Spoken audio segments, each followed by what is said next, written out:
प्रभो नमः शिवाय महारुद्राय शंभ सदाशिवाय धवलेश्वराय बालालिंग महाप्रभु दीपं यदि परम ब्रह्म दीपं यदि जनार्दनः दीपाहरतु मे पाप पूजा दीप नमस्तुते धवलेश्वराय बालालिंग महाप्रभु संसार सुखी रखंतु।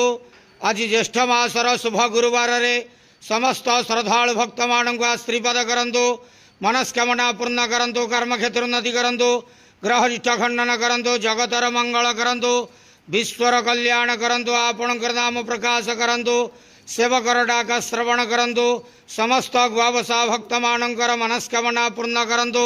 जो जो भक्त माने आपण पाखरे मानसिक रखिछंती तांक मानसिक पूर्ण करंतु। बाबा धवलेश्वराय बालालिंगाय नमो नमः। संसार सुखी रखंतु, आनंद के बार हरि बोलो। आज ज्येष्ठ मासर शुभ गुरुवार रे समस्त श्रद्धालु भक्त मानक आशीर्वाद करंतु, आनंद के बार हरि बोलो।